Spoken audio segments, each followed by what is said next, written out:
But if you really believed that he's going to do it, would you honestly be praying like that? We're praying like that thinking that Krishna will like me for praying like this. But of course he's not going to actually do it.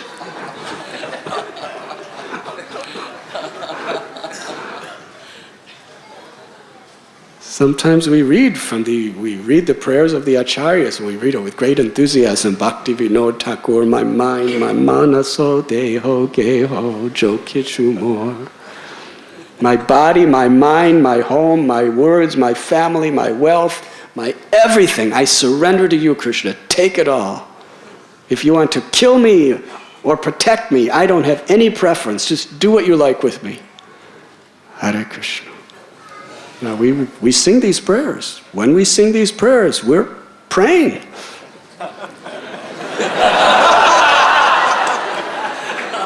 We're stating our case before the Lord. Narottam Das Thakur, Bhakti Vinod Thakur, these great acharyas, they're tricking us. We sing these prayers right before the deity. My Lord, take away everything, I'm yours. And we're thinking, we're just repeating their prayers, but it's coming from our mouths. They're very dangerous prayers, these songs. But really, think about it, honestly. When you stand before the Lord with folded hands and pray, let me follow in the footsteps of the gopis. I'm willing to abandon everything for you, my Lord. Yasyaham anagrinami harisheta dhanam shanai.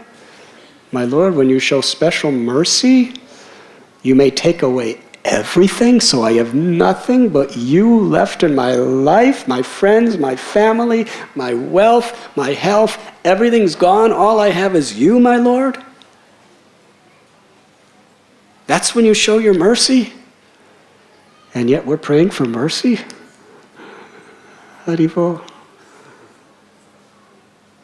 One of several things is happening. Either we are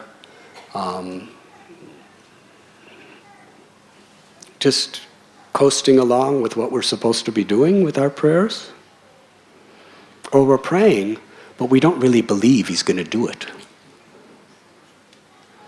Hare Krishna. But Uddhav, he believed. Not only believe, he knew with all certainty. Whatever he prayed, Krishna was going to fulfill. And what was his prayer? Let me give up my post as a great prince in Dwarka, as your constant associate, sitting with you, joking with you, playing with you, speaking philosophy with you, advising you in political affairs. In so many ways, they were best of friends. I'm willing to leave all that behind, Krishna. Just let me be a little plant growing from the ground of Braj-bhumi. And even though you're not even here, the gopis may, or even if the gopis may not, the servants of the gopis, they may step on my head with their feet. Because obviously, they're so humble. If I ask for the dust of their feet as the prince of Dwarka, they will be totally ashamed. They'll run away. I don't want to embarrass them. That would be worse than death to embarrass them. So let me be just in the disguise of a little creeper so that they'll step on my head. And when I get the dust of their feet, then some of their love will come into my heart. That is my prayer. And Krishna fulfilled his prayer. Uddhava became a creeper in the ground of Vrindavan, where he's still there. He never wants to leave that position. That is a Vaishnava. Such absorption.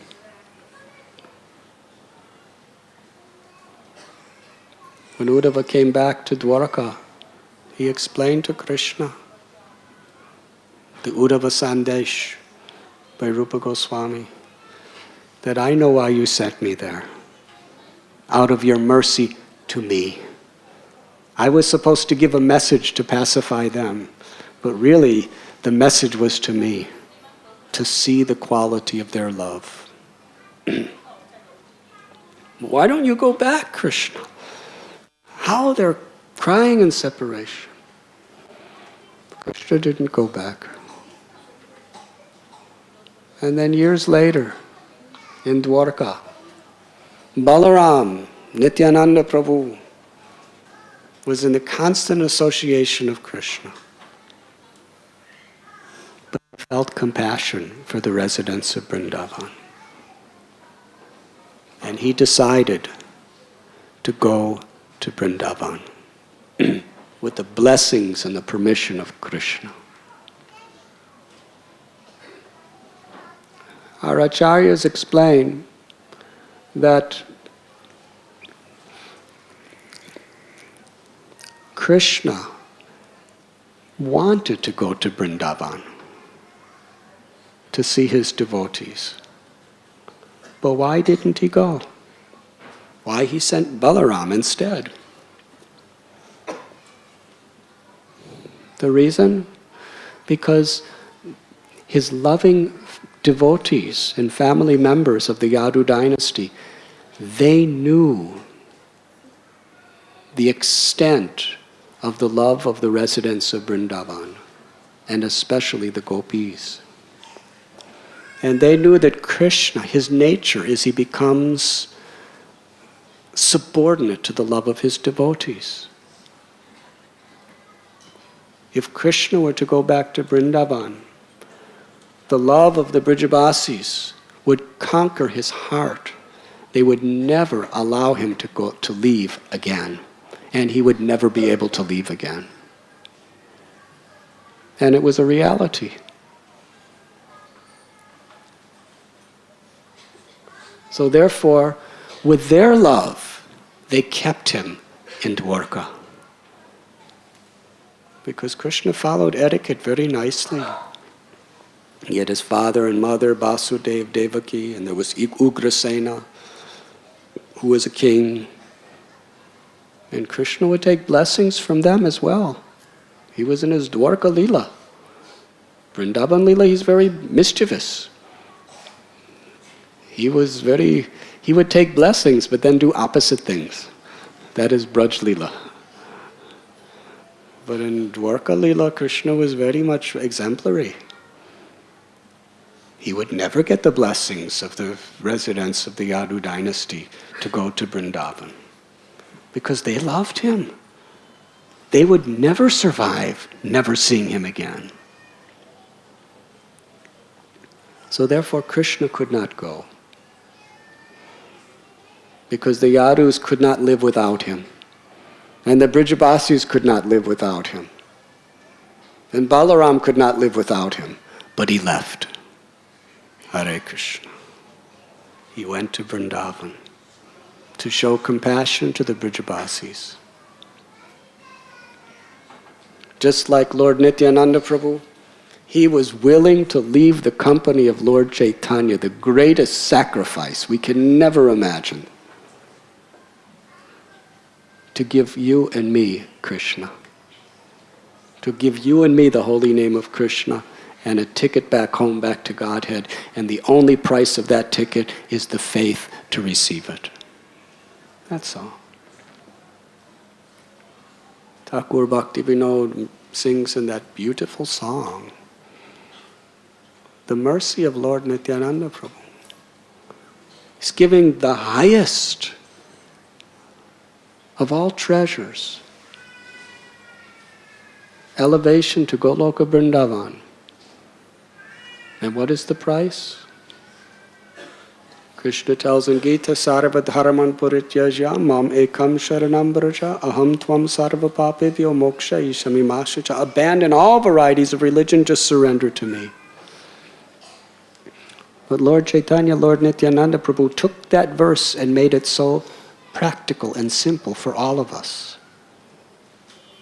We're reading in today's beautiful song. You can carry on your same old activities. Just give up improper behavior. It's not so difficult. Just give up improper behavior. Carry on your worldly duties in relation to Krishna. And how do we do that? By chanting the holy name.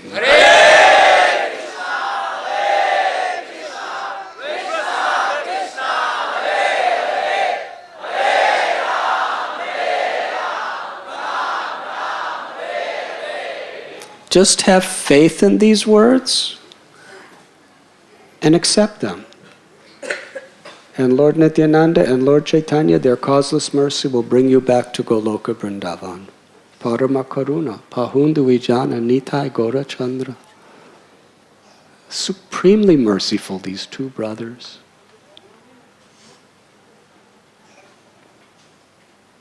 Lord Balaramji, for the pleasure of the Brijabasis, he left Dwarka. He was intoxicated with his enthusiasm to give them pleasure. On his chariot, he arrived in Vrindavan, and there he was greeted first by Yashoda and Nanda, those who loved him with parental affection. And he bowed down to them. The Supreme Personality of Godhead, the all-powerful Balaram, who was the maintainer, sustainer, and supporter of all universal creation. He's bowing down to his devotees. And they embrace him because they see him, although now he's a great warrior and prince of the Yadu dynasty. They don't see him like that. They still see him as a little cowherd boy. They put him on their laps and they embrace him and kiss him and soak him with their tears. And he reciprocates exactly according to their love, just like a little cowherd boy. As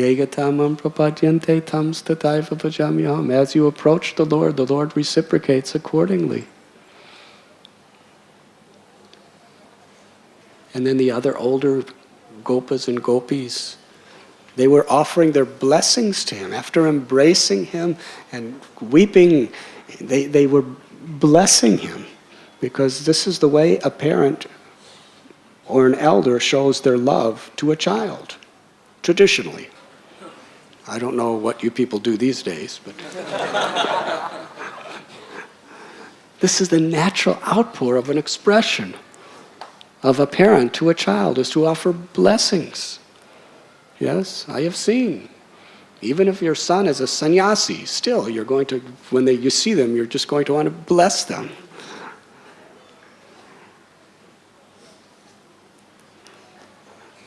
And Balaramji was lovingly receiving their blessings by offering them all respect.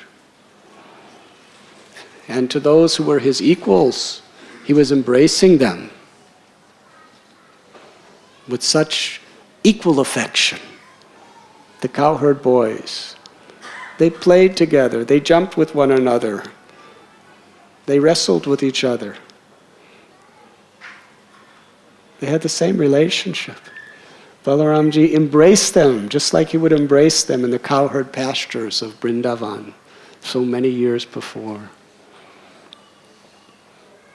And to others, he would shake their hands. And others who were junior to him, they would bow down and touch his feet, and he would give them blessings. In this way, Balaramji taught the principle of etiquette. Lord Chaitanya Mahaprabhu said, the observance of Vaishnava etiquette is the ornament that makes a devotee beautiful in the eyes of Krishna. How Lord Chaitanya Mahaprabhu taught us by his example the proper observance of etiquette. According to a particular person's position, and according to our particular relationship with that person, we observe etiquette. To all seniors, Lord Chaitanya Mahaprabhu he treated them like a respectful servant would treat a master. To his guru's godbrothers, he always honored them as superior to himself.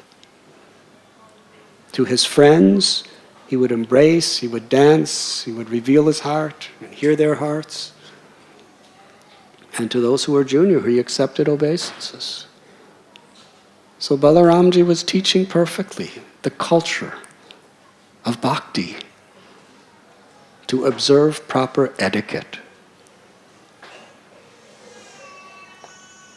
This culture is so very, very essential and important for the proper growth of devotion within the heart.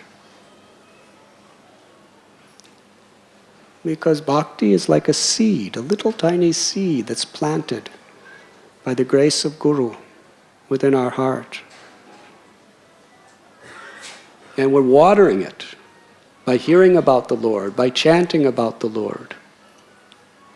And we're trying to protect it from so many weeds by following the 4 regulative principles. But also, the soil must be fertile for the seed to grow properly. From a little creeper stage, it's supposed to grow into a kalpa-vriksha tree.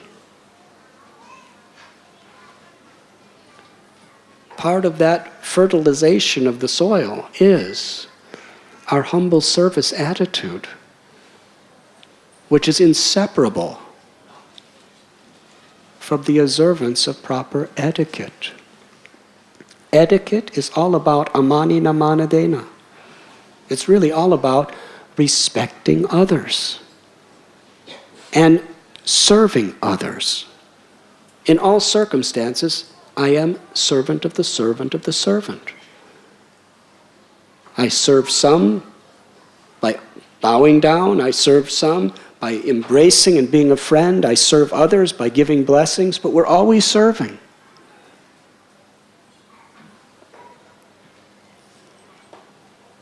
Unfortunately, because many people come from a background of rebellion, independence, so-called freedom of speech, and all of that stuff. We're not against freedom of speech, but it should be done with etiquette. If we don't have etiquette, our devotional creeper is really going to have to struggle to grow at all. Culture is so important for our spiritual growth, especially in Western countries. Sometimes devotees, we'll chant Hare Krishna, and we'll do many activities of devotional service, but they care nothing for the culture of etiquette. And therefore, in due course of time, they have practically no real deep spiritual relationships with anyone. And they're making innumerable offenses to others. And they're not really tasting bhakti or the culture of bhakti because they haven't imbibed it.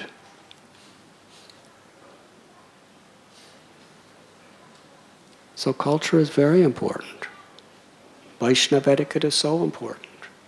And even the Supreme Personality of Godhead, Balaram, when he went to Vrindavan, he treated everyone with such love and respect according to their respective positions and relationships with him. Because it was the nature of his love, and because it was also an example for all to follow. They asked him, especially those who were in parental affection, how are you? And how is Krishna? Does he ever remember us?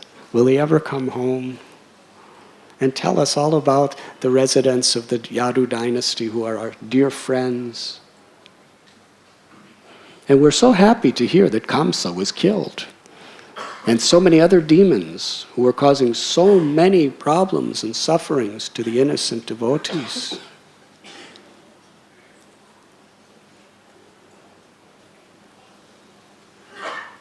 Meanwhile, the gopis, they were smiling at Balaram. Why would they smile? They were very shy. And their supreme lover was Krishna. In fact, they had a special respectful etiquette toward Balaram because he's the older brother of Krishna. But they were so mad, intoxicated by separation from Krishna, they were spontaneously smiling at Balaram. Sometimes in the ecstasy of ecstatic love, etiquette is forgotten. But don't try to imitate that. And they spoke to Balaramji. They wanted to know, is Krishna, how is he in Dwarka? And now he must be very happy with all the beautiful queens of Dwarka. We have heard. And do you know, Balaram, that when Krishna called upon us, we abandoned everything for him. We abandoned our husbands, our mothers, our fathers, our children, our brothers, our sisters, our homes, our wealth, our prestige. We abandoned everything for Krishna. And then Krishna abandoned us. He left us and went to another land to find other associates. Krishna can be happy without us, but we can never, ever, ever be happy without him. They were revealing their hearts.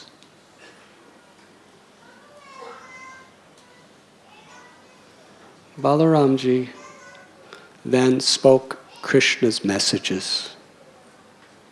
In fact, Krishna and Balaram are one and the same person.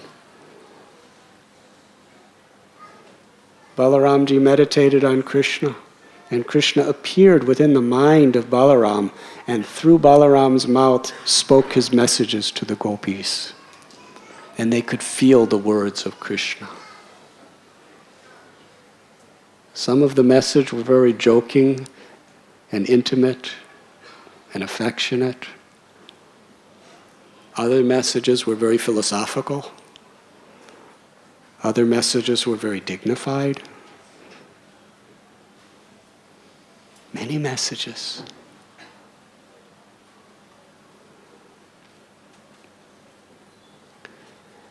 And gopis, they felt Krishna's presence so profoundly in the presence and the words of Lord Balaram.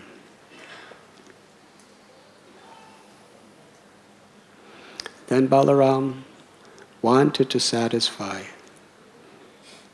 the residents of Vrindavan, especially his own gopis.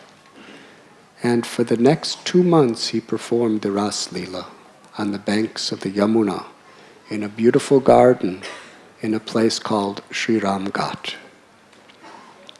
Do you remember? We went there in our yatra. Sri Ram Ghat is quite far away from Krishna's Rasalila place near Bamsibat. And our acharyas explain that the gopis of Krishna were different than the gopis of Balaram that he performed the Rasalila from. Balarama's gopis, they were the girls who were too young to have Ras Lila with Krishna at that time.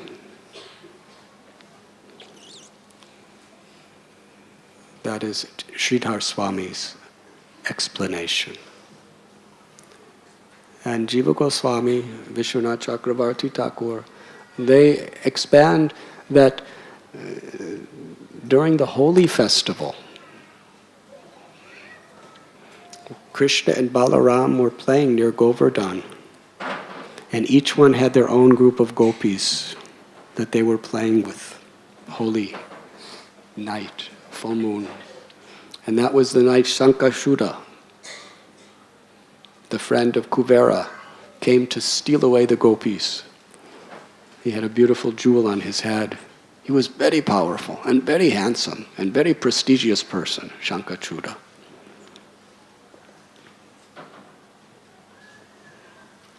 But unfortunately, when a person has a lot of wealth, a lot of beauty, high contacts, yes? It's very prestigious to have high contacts. Connections. Can you imagine being an intimate associate of Kuvera? Hare Krishna. He had the beautiful jewel in his head, which later became the Shamantaka jewel. It was beautiful. But the problem is, when we have too much opulence, we become proud. When you're proud, inevitable, unavoidable, you become envious. Envy and pride are like two sides of the same coin. If we're selfishly proud, the other side of that is we're envious of anybody who is obstructing or threatening my position. Whether it be a position of prestige or a position of position or a position of proprietorship. So he wanted to enjoy gopis. He dragged them away. They called out, Krishna, please save us.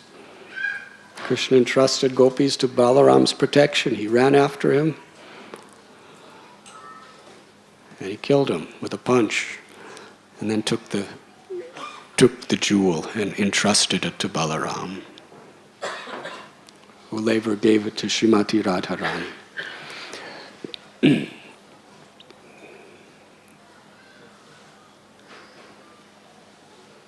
So Jiva Goswami describes how this is the words of the Bhagavatam to show that Krishna and Balaram had their own gopis. But Krishna's gopis were completely satisfied just knowing that Balaram was having his Ras Lila with his gopis. In this way, Balaramji satisfied everyone. And he performed his Lila every night for 2 months, the months of Madhu and Madhava. One of those nights, Varuna sent his own daughter, Varuni, who was the presiding deity over a beverage called Varuni. And in the forests of Vrindavan, near Sri Ram Ghat, in a beautiful garden near Yamuna, this divine beverage was flowing from a hole of a kadamba tree. It was so sweet and aromatic that it instantly filled the entire forest with this intoxicating fragrance. It was maddening. Balaram and gopis, they smelled it and were very attracted. So they went to that kadamba tree, and Balaram first drank, and then he distributed to gopis, they drank, only to increase the experience of their love. You see, this Varuni, that Balaram was getting is very different than the intoxications of this world. I have seen devotees, even my own godbrothers. Sometimes they drink intoxicating beverages, and they use Balaram as the example. Yes, he drank intoxicating beverages. But the difference is the drink that you're drinking is in the mode of ignorance, and the drink that he was drinking is spiritual and divine. It didn't intoxicate people by just messing up their nervous system and doing different things to your brain cells. This intoxication intoxicated one's heart with love of God. Balaram's love for the gopis' love for Balaram. It intoxicated you. It intoxicated your prem, your ecstasy of love. There is no such beverage like that in this world. If there was, certainly we would distribute it to everyone.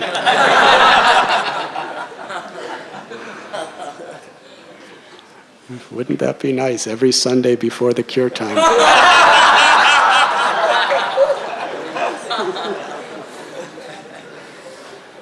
But you have to be qualified. You have to be an ecstatic prema bhakti to be able to have access to that type of Varuni beverage.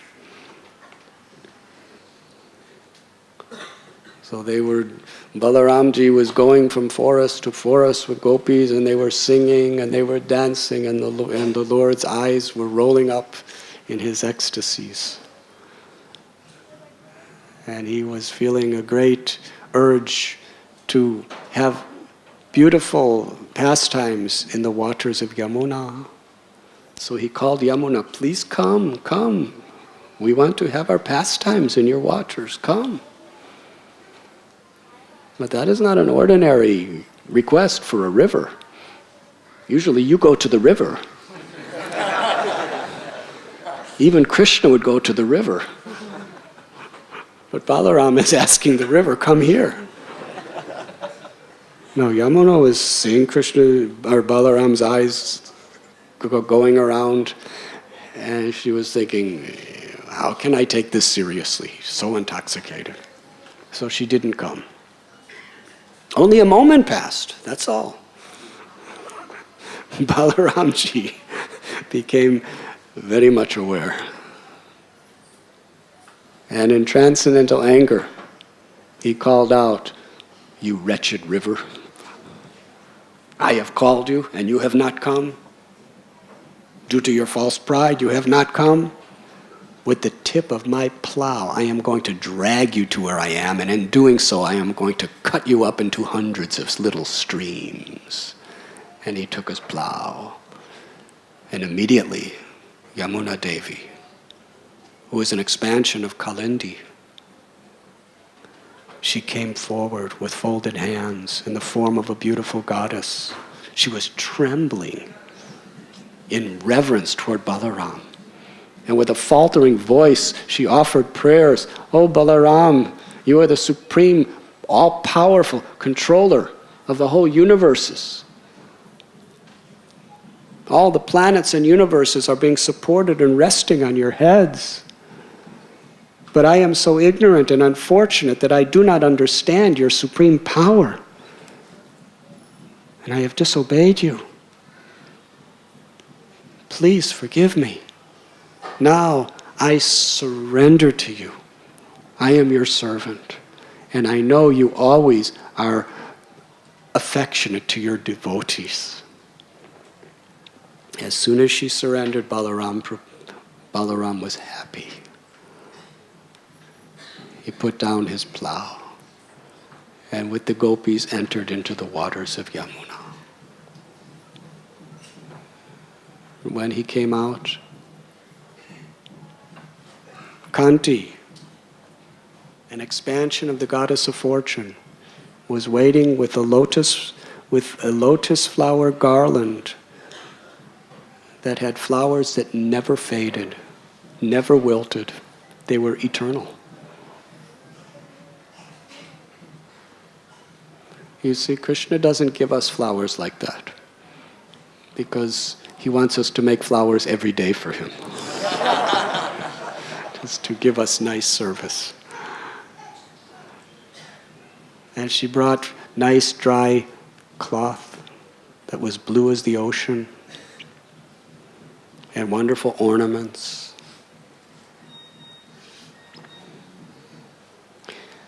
The Srimad Bhagavatam, Sukadev Goswami explains to us that even today, the river Yamuna has different streams, divisions. Why? Because even 5 millenniums later, the river Yamuna still wants to glorify the supreme opulence of Balaramji. Yes, for those 2 months, Balaram enjoyed all day with the Brijabasis, all night with the Gopis, and those 2 months seemed to pass like one night.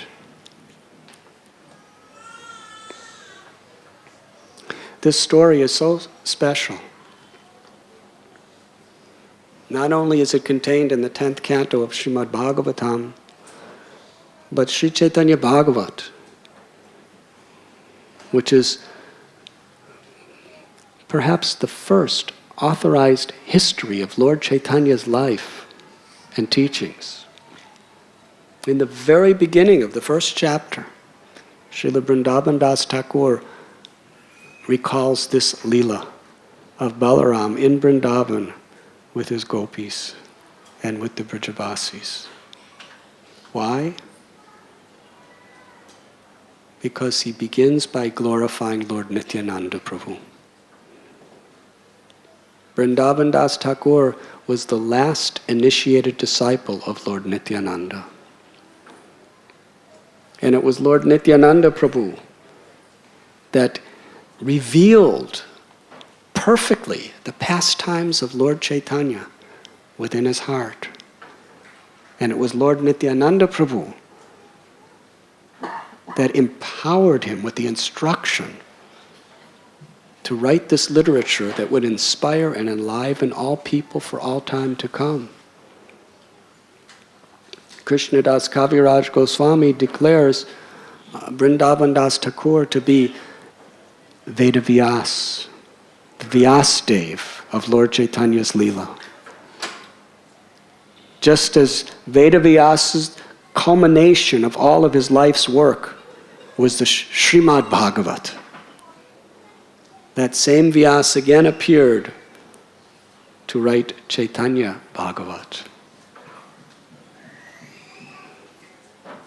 But to reveal to us the supreme opulence of Nityananda Prabhu's mercy and compassion to the devotees. Balaram's compassion was especially for the devotees. Nityananda Prabhu's compassion is Balaram, who comes to make everyone his devotees.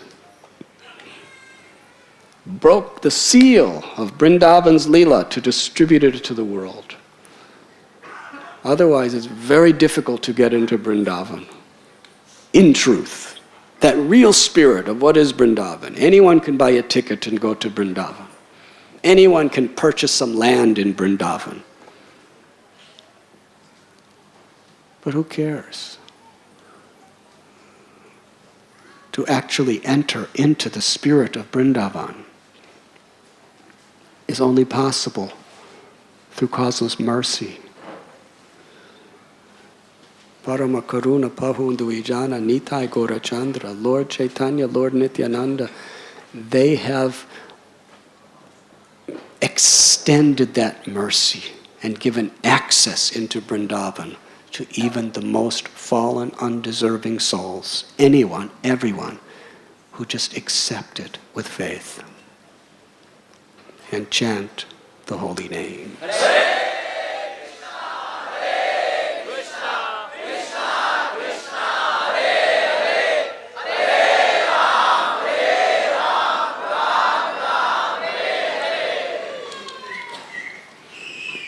Tomorrow night, Monday is the day of the moon, yes? Moon day. Tomorrow is Balaram Rasa Yatra. It is the Purnima, the full moon of Lord Sri Balaram's Ras Leela with the gopis in Vrindavan. So we're giving tomorrow's lecture today. And we're inviting you. The pujaris and the temple managers don't know it yet. But I'm publicly informing all of you. No lecture, but there'll be a very beautiful, special evening darshan tomorrow. What time is the evening darshan? It's at 8:45? So at 8:45 there will be a very nice evening darshan celebrating Balaram's Rasa Leela, and you are all invited to come.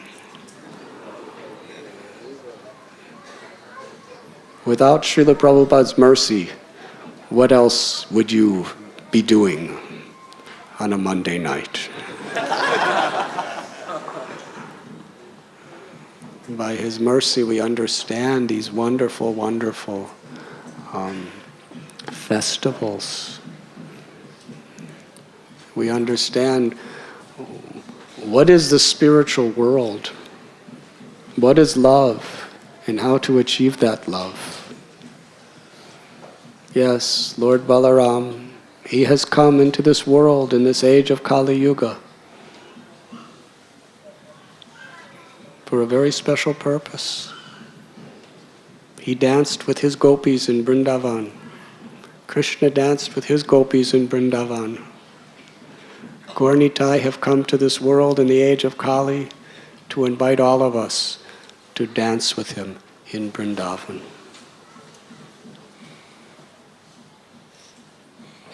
And our acharyas tell us that when devotees with sincere devotion dance in Nam Sankirtan, it is none different than the Rasa Leela of Vrindavan. Srila Prabhupada spread Rasa Leela throughout the world, not in a cheap way, but in a real way, when devotees come together in a spirit of servitude